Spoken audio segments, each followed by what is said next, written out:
All right, guys, here's yet another one that I have not been super familiar with the brand, with their watches anyway, but I have to say, super impressed. So, spoiler alert, I'm straight up giving this one a thumbs up. This is a total easy purchase, in my opinion. Now, it's not perfect, just like any watch.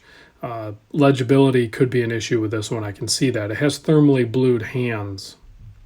And on that blue dial, it can be a little difficult to read, but still super cool. There's other colorways too, so definitely check it out. I'll put a link in the description to Geckota, and they have watch straps, and I think that's what they primarily were started as, and then they got into watches. And this one, they nailed it as far as the overall design and quality. The quality control on this is top notch. Like the materials used and everything, it just looks so sorted out. And then their box is pretty simple, but it's fully lined with this rich looking leather-like material and this. And it just, when you open it up, it looks premium. It really does. And the watch looks and feels premium as well. So before I forget, big thanks to James who sent this in with some other watches. But James changed up a few things that also enhance the premium feel of this watch, but we'll get into that. So let's just talk basics on the watch. The watch case size is a 40 millimeter. The lug to lug is a 49.5. You can see a signed G crown there on the 8 millimeter crown. Non-drilled, really nice thin profile to the case, and then of course you can see the reveal of the case back, and then the bezel up above with the chamfered sapphire crystal with anti-reflective coating. It is flat, gives really nice reflective surfaces, but clear legibility as well. Only 11.6 millimeter thick. On the website they say 11.9. I measure all day long at 11.6, so it's a little bit thinner than they claim. 20 millimeter lug width. So all of those measurements are just perfect for so many wrist size right there.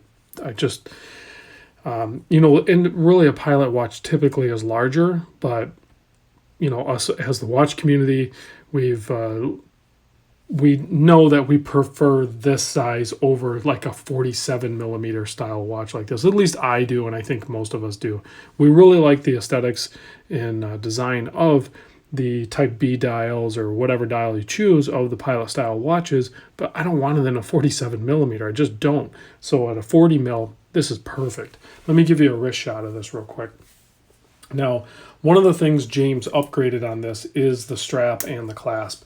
And that is, I don't think it's going to be a must. I mean, this watch already comes on, I think, a pretty good leather strap, or you could do it on a NATO, of course. But this upgraded Horween leather strap is from R&R.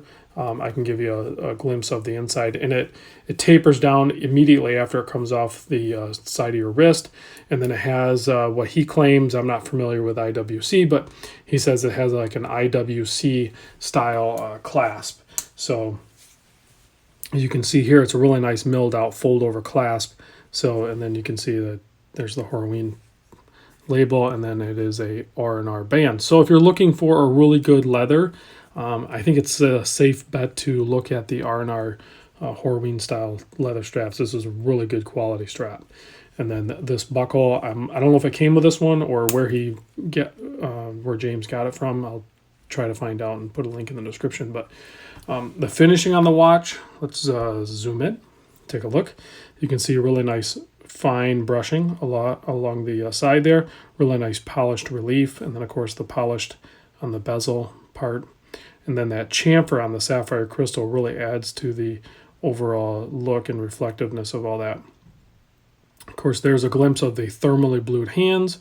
Always nice to see like authentic thermally blued hands. There is a difference, and it definitely has a lot more appeal in my opinion.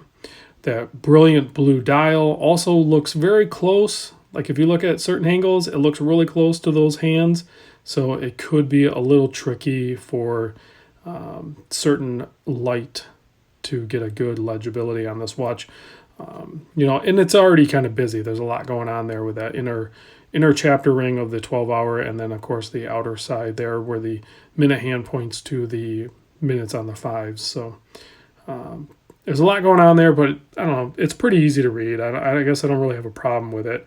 Maybe a little bit bigger hands I guess I could say, but you got to be careful not to, upset the balance. But really nice signed crown there as well, and a fairly sterile case back with just some information. In case I didn't mention, this is a screw down crown, 100-meter water resist. So, and I've had like the Lacos on and everything, and they're great watches. Really nice pop to that too. But they don't have screw down crowns, at least at the affordable ones. And this watch is affordable, guys.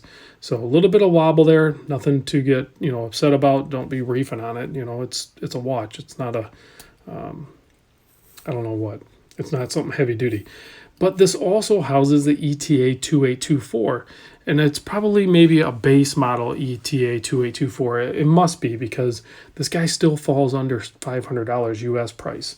I had to translate it over from the English pound, and I think I landed at a current exchange rates right around 460. So for $460, this is a killer watch, guys. This is a really good watch. It has all of the elements that I would want in a watch, and it looks really good, and it has a nice heft to it. And of course, some of that is going to be the added strap and clasp that James added on there. But the watch itself, I can tell, just feels premium, and it looks premium. I could easily see this being on my wrist. And there, like I said, there's other colorways too, so definitely check them out. But this blue, if you get it in the right light, that blue is just stunning. It is such a good deep blue.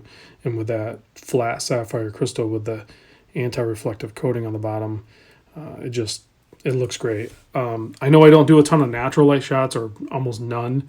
I do these studio lights, so hopefully you can get some sort of idea of what it might look like. But in natural light, I guarantee this thing is going to look amazing.